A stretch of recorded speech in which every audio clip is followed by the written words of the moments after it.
You're listening to the Piano Pod, where we talk to the brightest minds in the industry about how they're bringing the piano into the 21st century. Welcome back to another episode of the Piano Pod. I'm Yuki Mi-song. I'm Clara Zhang. And I am Eric Hunter. Happy spring and happy April, everyone. Hope you're enjoying the season of renewal, rejuvenation, and warmer weather outside. There are a lot of reasons to celebrate during this month, and one of them is that April is National Autism Awareness Month, and which was launched in 1970 to promote autism awareness and assure that all affected by autism are able to achieve the highest quality of life possible. To celebrate this very special month with you and promote neurodiversity and inclusion, today we're interviewing Selena Pistoresi from San Jose, California. She's a pianist, piano teacher, creator of Notable, and neurodiverse inclusive specialist. So everyone, let's welcome Miss Selena Pistoresi. Hey. Welcome. Thank you so much for Thank coming. you. Thank you so much for having me. I'm really excited to talk to you. Yeah, same here. Now, I found you on Instagram and I happened to stumble upon one of your videos you were posting, and you were teaching on the video to this young student. I believe he's in the autism spectrum, according to your post. And you were so sweet. You were singing a song. This little boy was really into music, I could tell. And then with his mom's assistance, I believe that was his mom, and he was raising his arms and waving his hand. It was just a sweet video you posted. So I couldn't help but liking the video and then following your Instagram.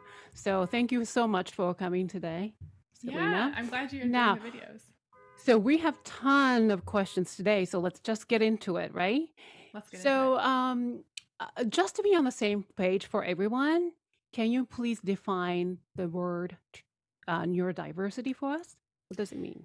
Yeah, so neurodiversity, which by the way, I didn't make that word up, but neurodiversity is it is the idea that it's simply the diversity of human brains and minds. So it's kind of the biological fact that there are infinite variations in cognition and brain function in humans. So the neurodiversity covers what is referred to as neurotypical brains, as well as a bunch of neurological differences that can include autism, ADHD, dyspraxia, dyslexia, dyscalculia, Tourette's syndrome, and some others, depending on who you're talking to. There's not, an official neurodiversity body that tells you what is included and what is not, but it's really just the recognition that, the human experience and human brains can manifest in so many different ways. Okay. Yeah. Wow. Thank you so much. Now, sorry about the horn outside. Anyway, now, I also am very curious about the terminology, disabilities versus special needs.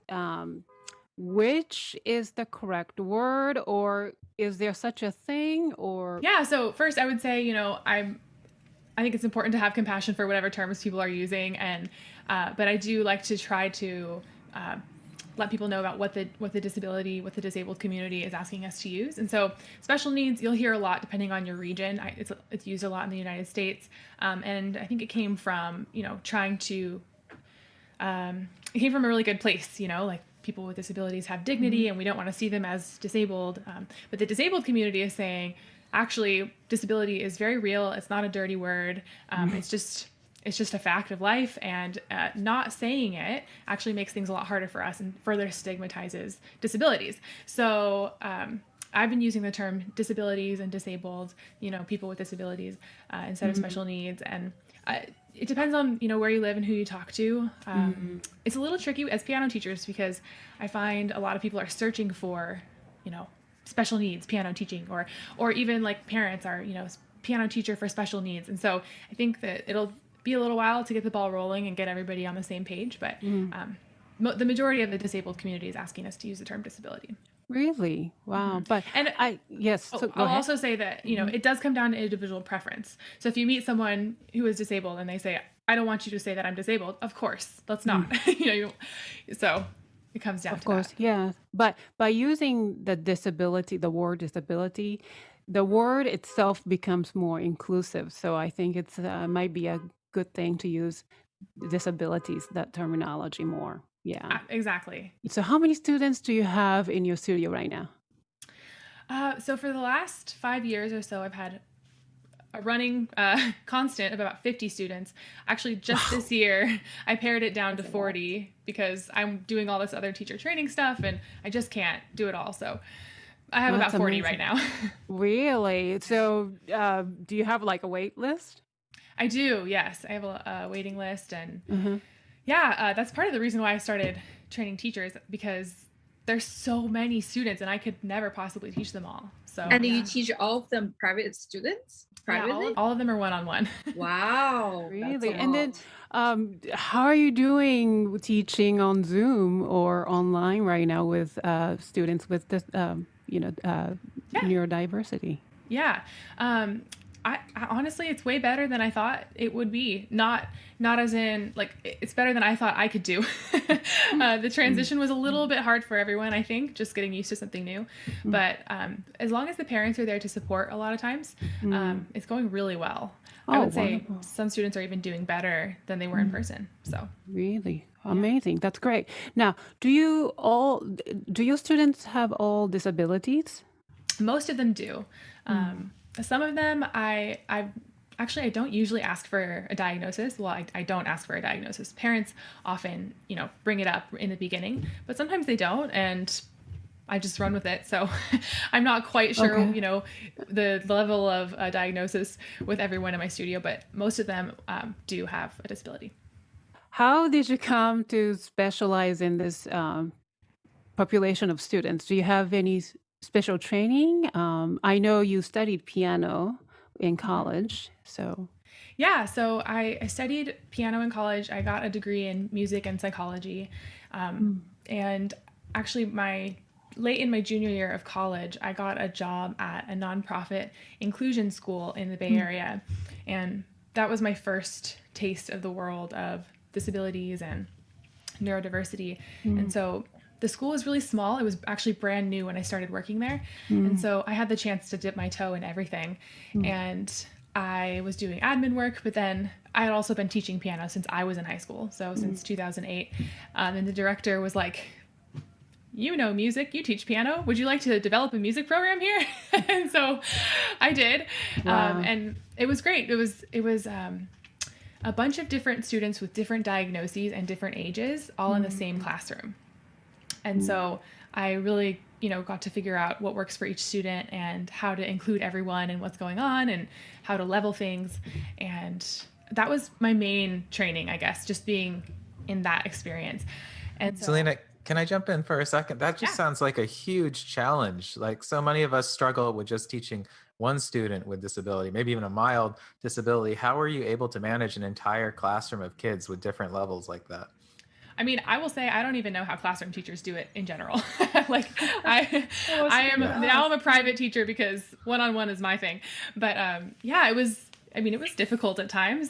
But there's so much more that you think you can do, or you can do so much more than you think when you take the time to sit down and figure out each student. And a lot of times, one activity can be scaled in a bunch of different ways. So it's not like I had to reinvent the wheel for every student. It was just, we're going to sing this song together. You are non-speaking, you're going to answer me with your, picture choices, or you over there, you're going to participate by moving your body this way, So it worked out.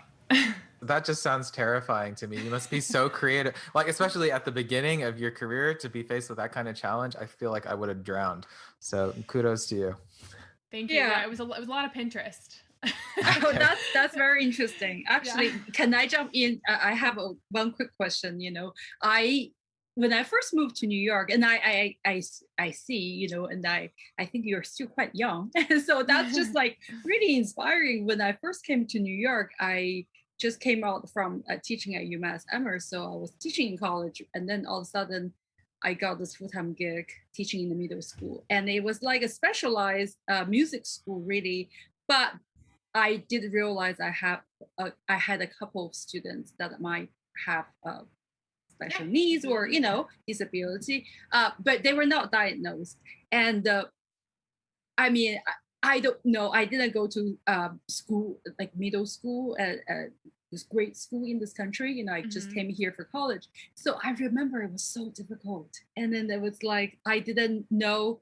So are all your students, they were private students from the very beginning, or?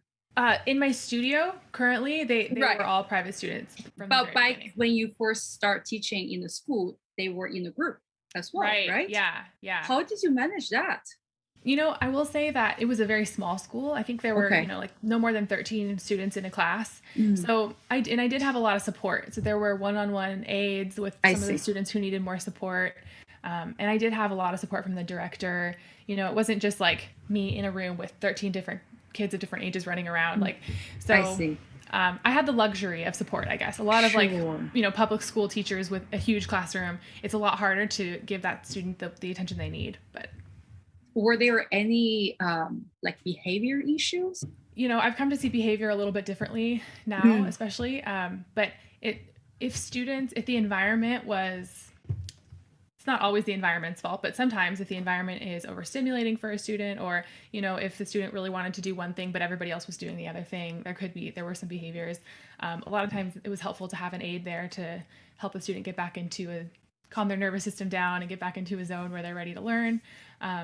So there were behaviors. There were some hard days, but I don't want to say that's like all on the students either. You know, there was, Of course. Yeah. No, yeah. it must be, that's amazing. Bravo Yeah. to you. Yeah. That's so great. Thank you. So, what are the most common disabilities you encounter in your students? Can you describe the characteristics? Yeah. Yeah. So most of my students are autistic.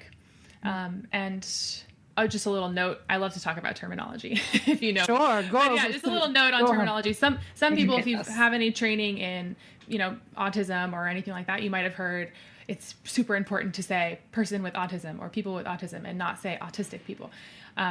Again, what we're hearing from the majority of the autistic community, especially the adult community, is that they would like for us to use identity first language, autistic person, because they see autism as part of their identity that they can't be separated from. So it's like not a disease, like a person with, you know, X disease. So I'll say autistic. If it makes you cringe, I'm saying it on purpose. And then again, it comes down to individual preference. So of course I'd respect whatever people want to use. So the majority of my students are autistic. And, you know, there's a lot of ways to describe autism. It's considered a developmental disability. People with autism have different levels of connectivity in the brain. And so, you know, it can come with some areas of weakness. It can also come with some huge strengths that I see all the time in my piano lessons. So one of the things I see the most challenge-wise is dyspraxia. So that can also be a part of autism or diagnosed with autism, and that is a disorder of movement, basically. So trouble with fine motor skills, or like those little finger movements, or those gross motor skills, large movements. It can also really affect the muscles that you use to coordinate speech. So because speech is a motor function. So those are the big ones that I see a lot. So there can also be things like sensory differences. So, you know, oversensitive to certain stimuli, or undersensitive. So not always knowing what you're feeling in your body, or needing pressure because you don't sense the pressure of the atmosphere as well, or trouble with balance, like that vestibular sense. But then of course it's not just like a list of deficits. You know, a lot of my students also have perfect pitch and are extremely creative. Yes. Is that part of the characteristics of having to have neurodiversity, or I mean the autism to ADHD maybe, or? Yeah, so there is research. It's hard to do research on this because of the way that research is currently done. So, you know, you when you test for perfect pitch, you essentially ask people what the note is, right? Like, right. And so or you ask them to play the same note that you played or something. But if you have motor challenges, you can't, or speech, you know, you can't answer, and you can't coordinate your hand to play the right thing. So it's a little bit hard to know until students have developed those motor skills, which we do in the lessons. But I mean, in my experience, so there have been some studies that have found higher rates among people with like autistic people and people with ADHD. In my experience, almost every autistic student I've ever worked with has perfect pitch. So, I mean, I won't say that they all do, because of course I can't make that claim, but I always assume that they do when I meet a student first, just because I'll teach them a little bit differently if I have that in mind. Wow, that's amazing, because I had this impression of, especially particularly children with autism, they're very sensitive to sound or any sensory things, that they're very sensitive. So I thought they wouldn't like music, for example, because they're so sensitive. But I mean, I've encountered students who are very sensitive to sound. I've actually never encountered a student, and I guess piano lessons are self-selecting for students that like music, but I've never encountered a student who, was their sound sensitivity affected their ability to enjoy music. So a lot of times it's more like just like the sound itself being, new or scary, and then also like a little painful. So like soft things, playing softly or listening to music that they can control and that they know, that can mitigate that. Okay. I'm curious about students with ADHD. Can you tell us a little bit? Have you taught students with ADHD, or do you currently have? Yes, I have, and I do have students with ADHD. I'm sure if you're a teacher, you will encounter students with ADHD at some point in your career. I think it's like 1 in 5 children are now diagnosed with ADHD. I feel like a lot of musicians, as musicians, we all have a little bit of that, right? So there are some studies that are saying that, musical creative traits can be found more in, or a little at a higher rate in people with ADHD and autism. I think that's really interesting. I think more research needs to be done into that. Not that research is, I mean, in my experience, I believe it, but so I guess if you are a teacher and you encounter students with ADHD, some helpful things to know are that there are really brain differences. The brains look different. They're different, some slightly different chemical things going on in the brain, and, different areas of activity. So it's not just like students being lazy or, students being wild. So students with ADHD can sometimes have executive functioning challenges, and that's also with autism. And so that means that they need support when it comes to breaking things down into smaller steps, and, knowing like the concept of time, like you have 10 minutes left, that might be too abstract. Also like the ability to switch between tasks. So it can be really like off-putting to have to suddenly switch tasks without warning. Those are just a couple of the things. But again, a lot of times they score higher in divergent thinking, which is how creativity is measured in scientific research. So like different ways of doing things that other people don't think of, because they're not limited by this, standard way of thinking. So that's why music study can be so amazing for people with ADHD and other forms of neurodiversity.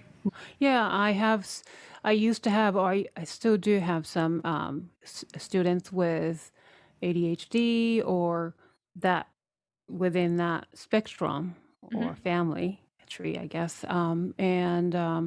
They actually tend to be very creative. So if I give them one thing, they can just create 10 different things. Yeah. But it took me some time to discover that. I thought, for the first time, I wasn't aware of maybe he or she doesn't like music because he or she is fidgety and not listening, or so as a teacher, what do you think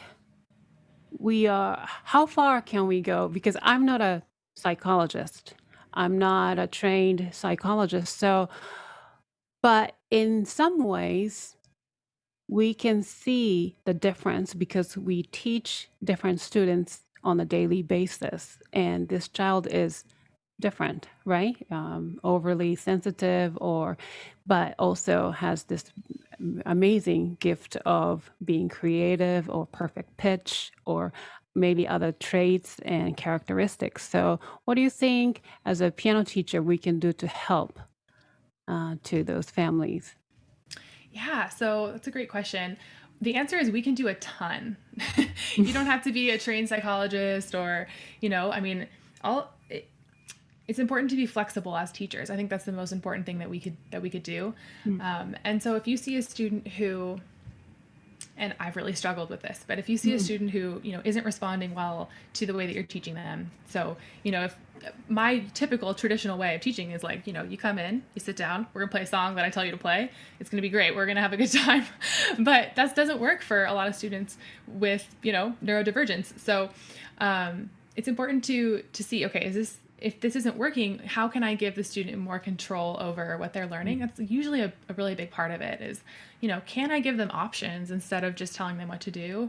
Can I let them lead more of the lesson and then extract from whatever they chose what I wanted to teach them today? Also, is it so important that they follow this exact path? Or, can I just explore their interests and then let that eventually lead them into a path that they'll enjoy? I mean, if children and humans are not enjoying themselves on some level, then they're just not going to learn. I mean, they're not going to take that in. So if we're getting them to sit still and listen to us and like mechanically play what we say, what good is that really doing, Right. So, I think being flexible is really important. And I mean, running with that creativity, if I have students that just like to make up songs for most of the lesson and I have to that's fine. And I find that as you build that relationship, I'm really big on like relationship-based approaches. So as you build that relationship with the student, they will come to trust you more and decide that you are a person worthy of their attention. Plus, they'll developmentally get to a place where they're able to pay attention longer and longer as they get older. But, it's up to us to really earn the students' trust and attention and show them that. Right. That, but but that approach is something that I had to learn also because I'm coming from very traditional background where teacher is the master and then we bow down and listen to the teacher. Whatever he or she says, we have to do. That kind of upbringing I was brought up. So to reverse that, the student, especially with ADHD, he or she is in charge of the lesson and, I let them decide what they do, especially for the period of time I have to earn trust from them. That is a really learning curve for me as a teacher. Me too. I came from a very traditional background. I still feel that way about my teachers. Like, I worship the ground they walk on and I will do whatever they say. Right. And then as a teacher, I still have to, meet my student where they are. I would say, I don't encourage teachers to just throw their hands up and say, okay, whatever you want to do, child. But, it's more like a partnership as opposed to like a, one person up here, one person down. Sure. More negotiation, right? Yeah. But that's something that was new to me. Yeah. It can be a huge relief for teachers when they are able to switch to that mindset because you don't have this you don't have to control everything that's going on and it's not your responsibility to make them listen to what you're doing. You can come up together with something that will work for them and then just relieve the burden of trying to force things to happen. Right. Yeah. Selena, I have actually two questions for you. The first one, just in response to what you were saying, I was having a conversation with another friend of mine last week who's also a teacher, and we were talking about this particular area, teaching kids with ADHD. And for me, sometimes compared to teaching a kid without ADHD or without a disability, it feels almost like I'm teaching a different subject. And I have a little bit of difficulty with that transition. Maybe I just need a little bit of validation for you, but because like if you take, for example, a student that responds well to traditional training and having like a very structured approach where they do the next piece in the book or they follow the syllabus or whatever, and then you have an ADHD kid where you really have to let them be the leader to like follow their impulses, within reason, and maybe they end up writing their own song. To me, it almost feels more like teaching composition or something rather than piano as we traditionally think of it. So do you think it'd be helpful to just have a completely different mindset, like these are two different things? Because I feel torn between that sometimes. Yeah, that's a great point. I definitely had to get way better at composition and improvising. Yeah. Because I didn't know anything about improvising about, 10 years ago. And I just grew up doing only classical. So it's pushed me out of my comfort zone as a pianist to be able to support my students in the way that and I have some students who are prolific composers. Like they're really good, way beyond my level. I need to pass them along to a composition teacher, actually. But yeah, I mean, you could, I don't want to say like, rule out teaching sight reading and like traditional piano things, but yeah, it can definitely help to have that mindset if that's your student's interest. Yeah. Well, my other question for you is ADHD is an area of particular interest to me. And so I hope I don't offend anybody with this question, but for me, I'm always trying to figure out, we know there's definitely a genetic component, right? And like you said, the brain actually looks different, but I'm always trying to figure out like how much is biological and how much is environmental, because certainly in the way we approach, for instance, giving them some tools to help them, it comes down to training them to work with these tools, in order to be able to help themselves and become independent. And, maybe if they would have had these tools before they came to us, or had just more support in various ways, things would have turned out a little bit differently. So how do you see that, just that division? Yeah, that's a good question. It's a little hard to answer because, kids could be in an environment, outside the piano lesson that makes it hard for the learning to continue. Exactly. But I will say that that parents do the best they can and kids do the best they can. And and so many, like way too many kids have ADHD for it to all be environment. So, it is really like a component that's going on like inside them. And I always assume, and innocent until proven guilty kind of thing. I assume that this is an issue that I can support the student with in the lesson, and I'll try my best to get parents on board. Of course, and they usually are. Of course, you probably run into situations where you feel like the things that the parents are doing at home is just counter to what you're doing in class. Right. But yeah, I mean, I think it's helpful to know also that the way that we grew up with both piano and probably parenting and environment, people have often expected things of us that we're not developmentally ready for. And we often expect that of students too. And so there's more and more research coming out now that there's this expectation gap between what kids can do emotion regulation wise and behavior wise. Yeah. There's a gap between what they can do and what we think they can do. So, and it depends on the kid. There's different, milestones, like average ages that they can do certain things, but some students take a long time to develop that ability to control themselves. And so, you could have a 12-year-old student with ADHD who hasn't gotten to that part where they're able to name that abstract thinking. They're able to name what's going on inside them and tell it to other people. So it's helpful to keep in mind. I mean, we could do a whole podcast on that, just recognizing, but I think it's important to keep in mind developmental stages and know, the student really might not be capable of doing what I'm asking them to do. If it's this thing that keeps coming up over and over again and you're butting heads, then it's probably really a matter of something that's going on inside them. Right. Yeah, this is exactly what I'm talking about. I mean, I have a 3.5-year-old and an almost 6-year-old myself. And I've had to learn kind of the hard way that a lot of times when they're having a meltdown, it's because of me, Yes. I did not recognize how they were feeling, what was going on in their heads. And, I squeezed them too hard. I asked them for something they weren't ready for. They'd already been having a rough day. I didn't realize it until now, Yes. Yeah. It's very tricky. It is. And that's such a great realization to have in teaching and in parenting. But I will say I had, my students used to have way more meltdowns than they do now. And I think that's because of experience, not necessarily experience. If I had made this mindset switch my first year of teaching, then maybe I could have avoided all those meltdowns. But yeah, a lot of times it's because I'm pushing too hard. It's my fault. And I think that's a good thing for teachers to know if you're able to stomach that little ego hit. I'm guilty of that. Yeah. I'm guilty of that as a teacher. Right. Well, related to this though, we have oppositional defiant disorder, right? Which frequently is found with ADHD.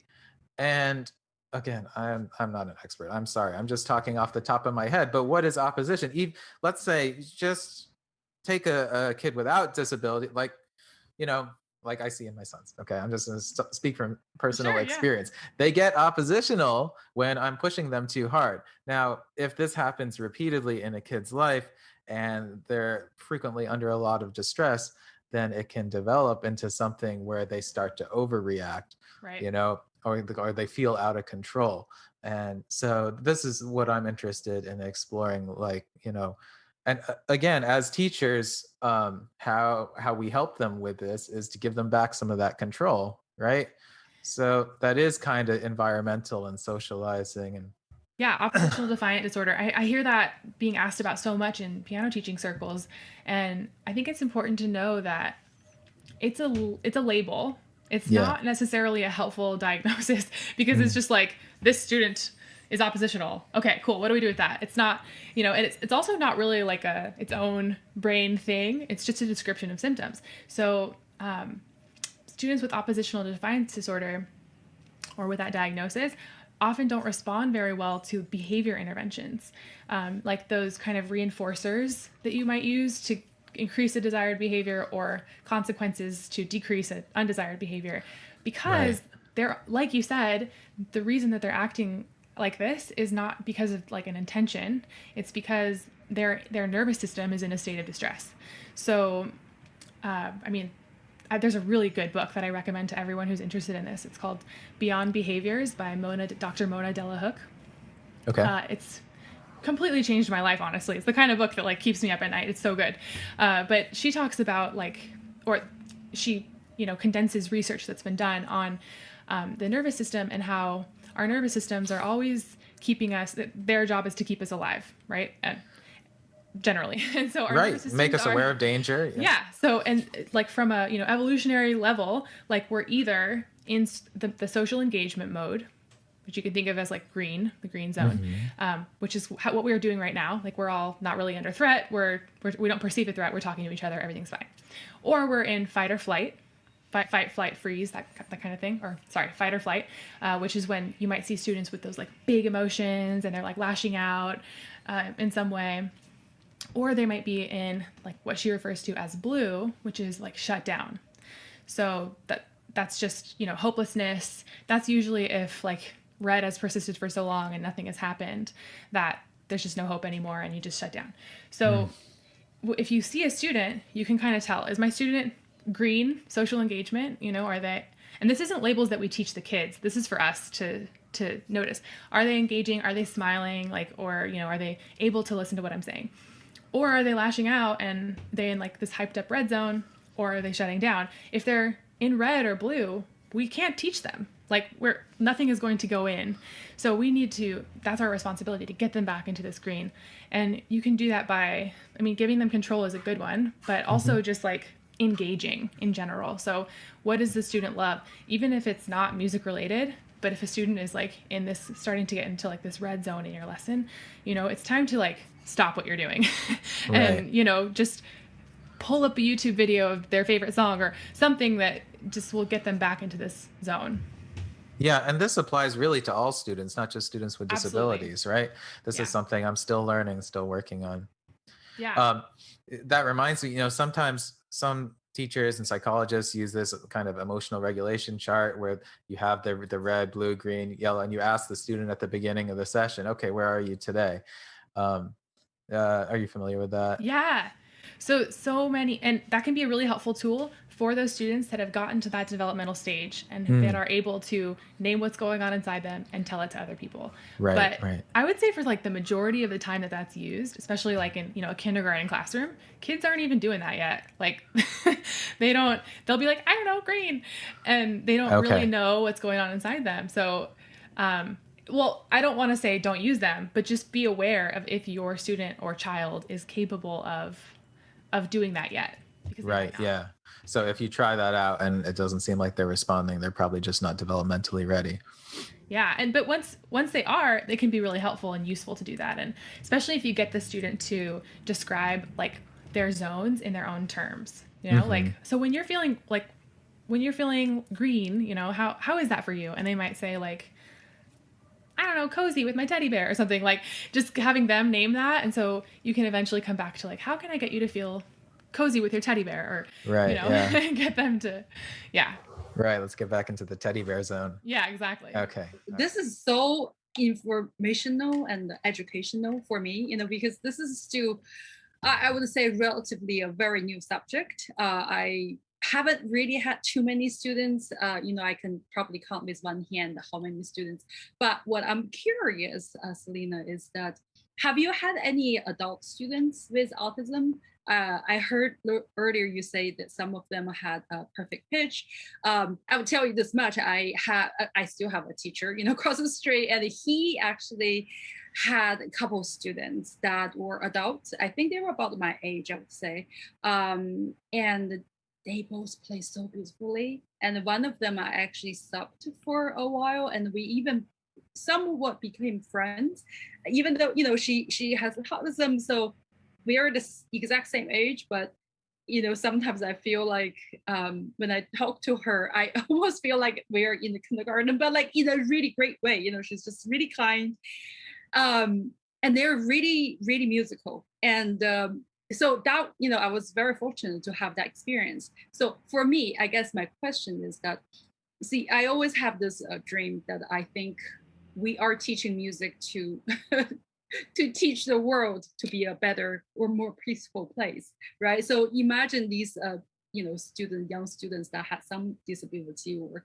how would you like, well, first of all, have you had students that are adults that have these symptoms? Or Yeah, that's a great question. And I just realized, I think no. Some of my students are like 18, 19, 20. I haven't had anyone my age who's, autistic. I've had adult students who, I've noticed maybe what I think to be some traits, but I like of ADHD, or maybe even like on the spectrum. But I've never had an adult like, older than me on the spectrum, actually. Got it. And the second part is that all the students, I know you've been teaching for a while, like, so you say some of them are already 19, 20, that, do they continue with music? I mean, my goal is always like, I wish, like, so far it's been doing okay. Most of my students, they start with me, and some of them are in college and they're still going. And I have some adult, like 80 some years old, and they've been playing for 60 some years and they're still going. And that just melts my heart, right? Like, but how do you keep on going? It's not easy, right? I assume. Yeah, that's a great question. I know a lot of other teachers who have had students that have gone on. I actually it turns out that I specialize in working with kids. So that's why I have it. Yeah. I know a lot of other students or teachers who have students with, like autistic students who have gone on to play in college, or even if they, like my students, if they don't play in college, they just keep taking private lessons. And it's really just comes down to like, if they like it, and if they've like, by the time they're 18, 19, 20, it's usually more of an independent hobby. And, if as teachers, we've done the best we can to instill that like sense of independence, then of course they're still with me. So I would say, yes, they continue, but I'm sure there are some that don't as well. Right. But I'm sure you're a great teacher. Once they find you, they probably don't ever want to leave. It's like, Yeah. Do you ever find that? Yes, I do. And I don't want to say that it's a problem, because it's a great problem, but that's actually why, like, again, one of the reasons why I've started training teachers, because I just want more like options for students. I'm not going to be around forever. And I'm not saying I'm the only one that can do this, but like, there are so many students out there that want teachers. So yeah. No, I want to take your class now. Yeah. Yeah, me too. Yeah, same. I have two more questions for you. So, especially as a teacher, you're not just teaching your students, and I know you're training teachers as well, but sometimes you have to teach the parents, right? Yeah. That's number one thing that I noticed as a piano teacher of young students. It's not just the students. So do all the parents come to you with their children already diagnosed, or what do you do if there is not a clear diagnosis and you discovered something different about this particular student? Yeah, that's a great question. So most of the time they do come to me with a diagnosis or a clear diagnosis. And then if they don't, I've never outright asked about a diagnosis. If it's something that it is really relevant to like piano learning and it's somehow like something I'm not able to get around, I would say, or if I just think they benefit from support in this area, I'll say something like, hey, I noticed that, Erica has a hard time with blah, and just have you noticed that too, or have they noticed that in school? And that is about as far as I'll go as far as asking about a diagnosis. That's my personal preference. To be honest, I don't really care what the diagnosis is, because like even autism, it can manifest in like infinite ways. So it doesn't really help me if the student, if the student is a certain way, then they are that way. If they go get a diagnosis, they're still that way. So sure. But of course, I think it is important for them to get a diagnosis if it will help them get support. Right. Yeah, exactly. yeah. Not to differentiate them, but Right. to get the right help. Mm-hmm. Yeah. So, I mean, for example, if I think a student is dyslexic, that might be something that really pertains to like their school. And so I might say something again, like that script I said, I noticed that she really struggles with this. Have you noticed that anywhere else? And, but there's only so much we can do as teachers. Okay. So what are, last question for me is, what are some common misconceptions about students with disabilities? Yeah. Oh, I love this question. So the biggest one I think is that a misconception is that like the way that a person moves or talks is an accurate indicator of their intelligence. That's a misconception. So again, with motor challenges and speech challenges, we don't know what is really going on inside their mind. And so a lot of times, for example, a non-speaking adult autistic student or person, they might, only be able to say a few words verbally, but that could be because of their motor issues, their dyspraxia, and not necessarily, language acquisition or like a language disorder. And autism is not an intellectual disability. People they can have an intellectual disability, but it's not that, by definition.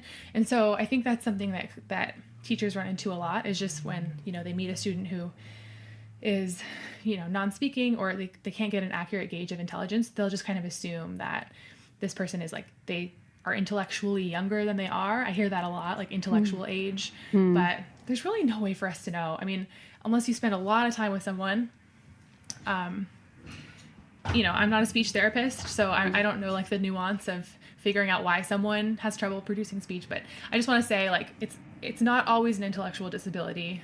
I've come to find that even when a parent told me that a student has an intellectual disability, it wasn't, or it didn't seem like it was after, the student's motor skills improved and they were able to like, execute what they wanted to execute. So that's a big one.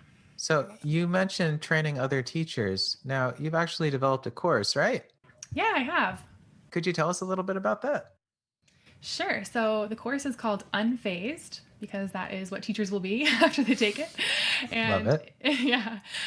So it's running right now. The course is full at the moment, but it will become available again around May or June of 2021. And so teachers can head over to my website, which is notablepiano.com, and check out the course. It is video modules as well as handouts and recordings of trainings that I've done. And depending on, when you find the course, there will probably be some kind of live component, like a group call, either monthly or weekly. Sounds good. Yeah. And so, not to give away all your secrets, but can you tell us a little bit about the content, like what topics you cover? And Absolutely. Yeah. So the first half of the course is really setting the foundation as far as your mindset and your understanding of different diagnoses. So we do get into kind of the standard like definitions of diagnoses and a little bit of the science of what's going on for certain, disabilities. We talk a lot about presuming competence and what that means, environmental considerations, like sensory things. And then we get into the nitty gritty of actually teaching piano, which is I'm sure why you're here. And so different methods, like the method that I've developed, as well as a couple of other ones. And there's a whole section on, non-method book, but like enrichment activities, ear training, rote teaching, all kinds of movement games. And then we do get into online teaching, lesson planning, assessing a student for the first time. Oh, Okay. I also just added 2 new modules, which I'm super excited about. There's one on challenging behaviors, and there's one on what's referred to as autism learning styles and strengths-based teaching. Okay, great. Now, you've actually written your own method book, right? You mentioned. I have. Okay, what's that like? Yeah, so it's actually based on an approach or like a way of presenting information that I learned from a music therapist in the Bay Area named Susan Rancer. But it is a way of teaching note reading to and developing motor skills in students. It's designed for like autistic students with perfect pitch, although I have used it with all kinds of students, including adults. Just a great way of laying out information. But yeah, basically it's starting with letters and not like note symbols. Students do start out in one position, like C position. And I know that can be like, you know, there's like heated debates on whether that's good or bad. I typically don't do that with my other students, but when students have motor challenges, it is good to start in one position so they can start to develop their fingers and then move their hands around. Okay. So yeah, that's what it is. Okay. Do you have any like tips or tricks that you can give us for some of the teachers listening? Particularly, teachers who are not trained and are struggling with students that may or may not have disabilities? My first tip, and I hope this doesn't sound like a cop-out, but my very first tip is presume competence. So that can actually go a really long way. When a student comes in, instead of waiting for them to prove that they understand you, just assume that they understand you and then talk to them that way. Okay. And they do. I'm sure they do. Especially if you're talking to them in like an age-appropriate way with age-appropriate songs. So that's the biggest one. Okay. All right. Great. Yeah, that's actually a really good tip. Thank you so much. But I'm curious, as a young entrepreneur, music entrepreneur, I mean, which you are, right? And I've noticed you on Instagram, you know, and it's just so impressive. What is your day-to-day like? Like, how do you motivate yourself? And you know, it's not easy, right? Yeah, it's honestly the biggest emotional roller coaster is being your own boss all the time. Right. But yeah, my motivate, or I guess what my day-to-day looks like, you know, right. I know about myself that my creativity time, or my time to create, is in the morning. So you're an early person, right? Yeah, I wake up and I do a little movement, and then I make things. So the course or the Instagram content or blogs, that's what I do first thing in the morning, and then I teach all day after that. Right. So if I am slacking off a little bit one day and I do something else in the morning and I'm like, oh, I'll save it for later, I won't do it later, or I won't do a good job on it later. So got it. And then, you know, to stay motivated, the only thing that works for me is staying very close to my why. So I just am always keeping that in mind. My purpose in life is to get more students with disabilities playing piano. And so however I can do that, I mean, there are my own students that I have, but really the way I can do that is to train other teachers. So I just keep coming back to that. Like, although I do enjoy making money, I don't make decisions based off of how much money will I make. It's more like, can I get more students with more teachers? Right. So that helps me stay really aligned. Wow, that's just really amazing. That's really amazing. What is your favorite part of your job that, you know, after all these years of training teachers and yourself and your students, I mean, it must be very rewarding. Yeah, so for the teaching side, my favorite part is seeing the musical progression, but also like the non-musical progression. A lot of times these students come in and they've never had a hobby before, and their parents aren't even sure if they can learn. True. Just because they've been told, you know, by teachers or other therapists, like, oh, this is what they're capable of. And so I love seeing that like confidence build, that trust build. You know, I've had parents come to me and say, oh, they played a song in their talent show at school, and now they have a ton of new friends who are really impressed with their piano, you know? Wow. So that's my favorite part. That's really great. Thank you so much. It's time for the Piano Pod rapid fire questions. This is pure fun. Are you guys ready? I am ready as I'm gonna be. Yeah. We're gonna start out with the easy, fun ones. All right. Question number 1. What is your comfort food? Dark chocolate. Good answer. Good choice. Choice. Cats or dogs? Ooh, dogs for sure. But I Okay. am a cat. Okay. cat. Okay, you're a cat. I identify with a cat, but I love dogs. I could see both. Yeah. Got it. What is your word or words to live by? Right now it's surrender and abundance. Wonderful. Wow. Okay. What is the most important quality you look for in people? Authenticity. Good answer. That's the same word I chose. Oh, really? Yeah. What is the worst quality in people you want to stay away from? There's a word for this, but like complaining a lot. Yeah. Okay. Yeah. All right. So, name 3 people who inspired you, living or dead. Okay. Ruth One. Bader Ginsburg. All right, good choice. There is a UFC fighter named Amanda Nunes. She's All right, Oh, yeah. yes, I think I've heard of her. Yeah. and Jacob Collier. Do you know who he is? He's a modern day musician, and he's Well, amazing. You should check We're him going out. to list him out. Yes, that's great. Which historic figure or composer do you want to learn or take lessons from if he or she were alive? That's a good question. I think Chick Corea, he did just pass away, so he counts as a historical figure. Or can I Sure. pick another one? Yeah. Oh, Amy Beach. Oh. She didn't get a chance to teach much when she wanted to, so I would love to take lessons from her. Oh, I love that choice. That is Yeah. great. Awesome. And which historic figure, composer do you wish to hang out with at the bar if he or she were alive? Chopin, and I would love to Right. just give him a hug and say thank you for getting me through my teenage years. He could probably use the hug. Yeah, Yeah. sure. Did he drink much? I'm not sure, but Yeah. he's Polish, so he has to, right? Yeah, I know. Selena, what's one piece in your current playlist? Ooh, it's a good question. I'm not listening to too much music right now, but I have been listening to a lot of, Chopin nocturnes when I'm just like relaxing. So Great. yeah, What about books you're currently reading? Name one title. right now I'm reading The Power of Now. Oh, that's a good book. It's a good one. Who's the author again? Eckhart Tolle. Oh, yeah. I Okay. don't know if that's Tolle. pronounced right. Yeah. Yeah, totally. Yeah, I've read it. This is my 3rd time, but I read it a lot. It's really good. Excellent. Right. All right. You only get one song or piece to listen to for the rest of your life. What is it?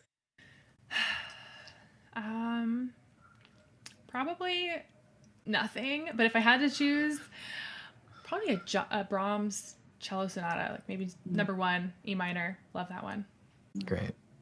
Okay. So for this last question, we're going to mix up a little bit. Usually we say fill in the blank, music is blank, but I'll give you a choice. You can choose either music is blank or neurodiversity is blank. Ooh. Okay. How about neurodiversity is very real and beautiful? Wonderful. wonderful. Thank you Beautiful. so much. That great. concludes this episode of the Piano Pod. Thank you, Selena, for joining our show today and sharing your wisdom and expertise. And thank you to our audience for tuning in. We want to remind the listeners and viewers of this episode that notablepiano.com to inquire for her teaching and also for her coaching. If you enjoyed today's episode, please rate and review on whatever podcasting platform you use. If you're watching it from YouTube, please hit the thumbs up button. Where is my thumbs up? Right here. And be sure to subscribe to our channel. You can also find us on Facebook, Twitter, Instagram, and LinkedIn. The links are in the description below. And as always, if you have feedback for us, please leave it in the comments, send us a DM, or you can email us at thepianopodnyc@gmail.com. Hope to see you for the next episode of the Piano Pod. Bye, everyone.